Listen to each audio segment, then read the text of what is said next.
You've probably walked past them 100 times without noticing. They're sitting in the corner of the coffee shop, scrolling through their phone instead of joining conversations. They're the colleague who never speaks up in meetings, even when they have brilliant ideas. They're the friend who always asks how you are doing, but deflects when you return the question. These are the adults who learned, decades ago, that taking up space was dangerous, that their feelings were inconvenient, that being small and quiet was the safest way to survive. And here is what most people don't realize. Their struggle didn't begin with a dramatic trauma or a single devastating event. It began with something far more insidious, the gradual, systematic erasure of their emotional world during the years when they needed it most. Welcome to the hidden reality of childhood emotional neglect. A wound so quiet that even those who carry it often don't recognize what happened to them. Picture this: a 7-year-old comes home from school, eyes bright with excitement, bursting to tell someone about the story they wrote that made their teacher smile. But mum's on the phone with work drama, dad's buried in bills, and older sister's having a crisis about her upcoming test. The child waits, fidgets, tries to interrupt, but eventually gives up and retreats to their room. No one yelled. No one was cruel. But something crucial just didn't happen. Now imagine this scene playing out hundreds, maybe thousands of times throughout childhood. The excitement that wasn't shared, the fears that weren't soothed, the tears that were met with, "You are fine, stop crying." The achievements that were acknowledged with the distracted, "That is nice, honey," before the adult turned back to their own concerns. Dr. Jonice Webb, who has spent years studying this phenomenon, calls it childhood emotional neglect, and it is far more common than we ever imagined. Unlike physical abuse or obvious trauma, emotional neglect is defined by what doesn't happen. It is the absence of emotional attunement, the missing validation, the void where connection should have been. Fast forward 20 or 30 years, and that 7-year-old is now sitting across from you at dinner, looking perfectly normal on the surface. They're successful, maybe even charming. But if you look closely, really closely, you might notice something in their eyes. A distance, a guardedness, a quality that says, "I am here, but not really here." This is what chronic emotional loneliness looks like in adulthood. It is not dramatic or obvious. It is the persistent feeling of being unknown, even when surrounded by people who care about them.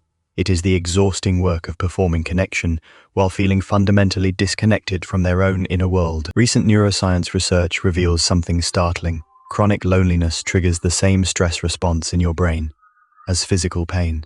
Your nervous system literally interprets emotional isolation as a threat to survival.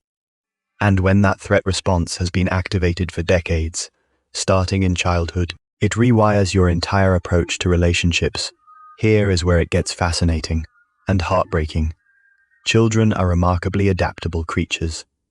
When their emotional world gets repeatedly dismissed or ignored, they don't just suffer in silence, they innovate. They create survival strategies that help them navigate a world where their feelings don't seem to matter. The first mask is the achiever.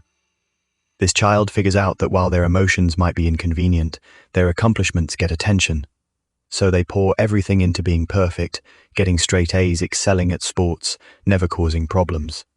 They become adults who are wildly successful on paper but feel empty inside, constantly driving themselves toward the next achievement that might finally prove they're worth knowing. The second mask is the invisible one. This child concludes that the safest strategy is to need nothing, want nothing, feel nothing. They become experts at reading the room, anticipating others' needs, and making themselves as small as possible. As adults, they're the ultimate people, pleasers, the ones who give endlessly but struggle to receive, who apologize for taking up space, even in their own lives. The third mask is the rebel. This child discovers that negative attention is still attention. If being good and quiet gets them ignored, maybe being difficult will finally get them seen. They act out, push boundaries, create chaos. Not because they want to be bad, but because any emotional response feels better than being invisible. Here is something most people don't realize. Emotional neglect doesn't just live in your thoughts or memories. It lives in your body. When children learn that their feelings are unwelcome, they often learn to physically suppress them too. They hold their breath when they want to cry. They tense their shoulders when they feel angry. They make themselves small when they feel joy. Fast forward to adulthood, and this shows up as chronic tension, shallow breathing, digestive issues, or that persistent feeling of being wound too tight. Your body has been holding the memory of all those unexpressed emotions for years, sometimes decades. Dr. Bessel van der Kolk, a pioneer in trauma research, explains that our bodies keep score of our emotional experiences, especially the ones from childhood. When a child's emotional expressions are consistently met with dismissal or irritation, their nervous system learns to suppress those expressions automatically.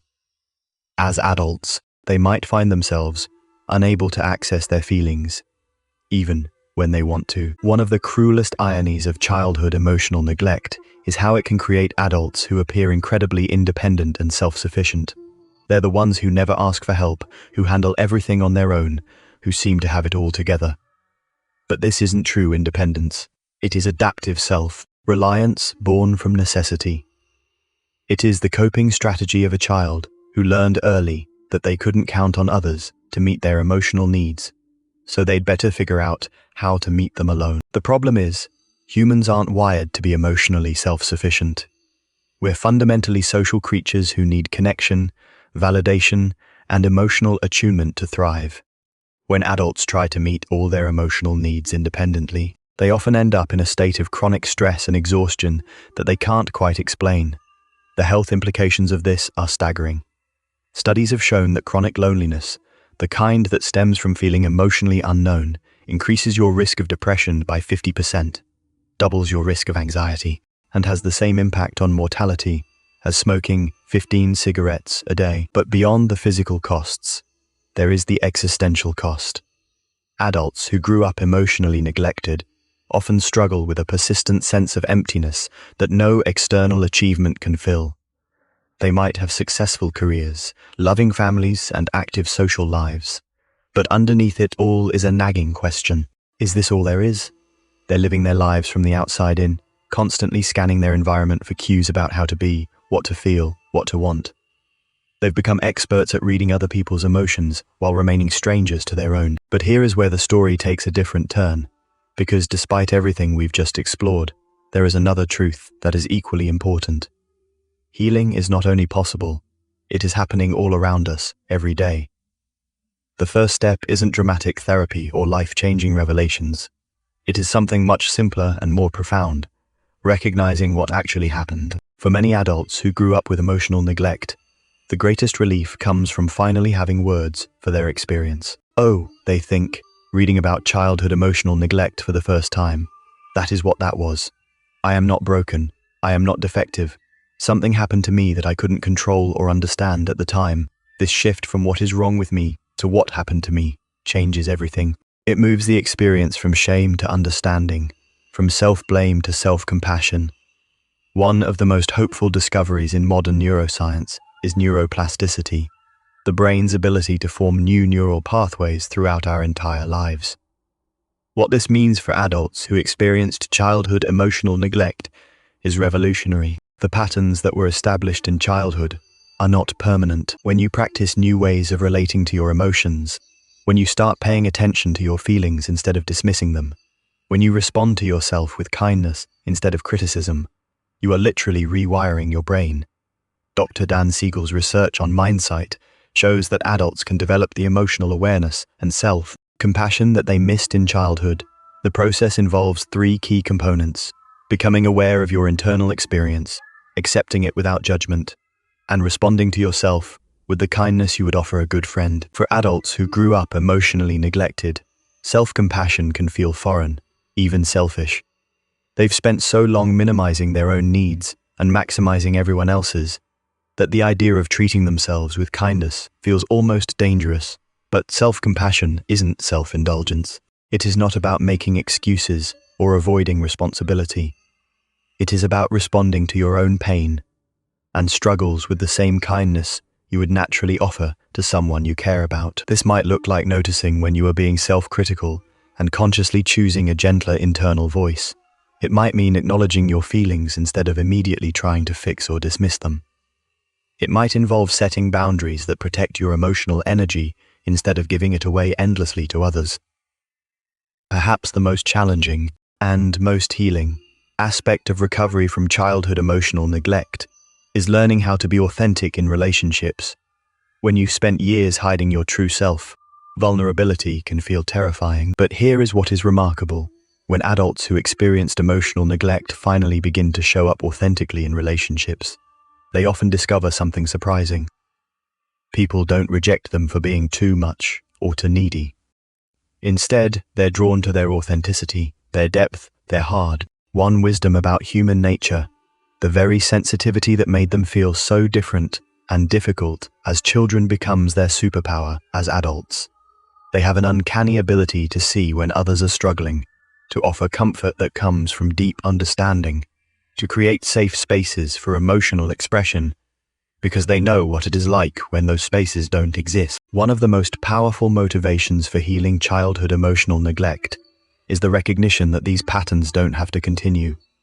Adults who do the work to understand and heal their own emotional wounds become incredibly attuned parents, partners, and friends. They notice when someone's excitement isn't being celebrated, and they celebrate it.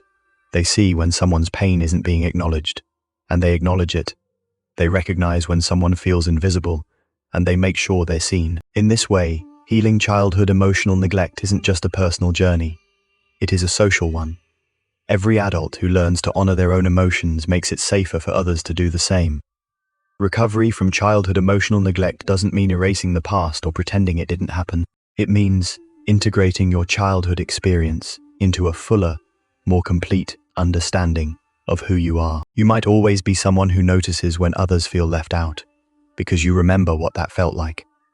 You might always be someone who takes emotional safety seriously in relationships, because you know what it is like when that safety doesn't exist. You might always be someone who is drawn to help others heal, because you've done the difficult work of healing yourself. These aren't weaknesses or limitations. They're gifts that emerged from your struggle.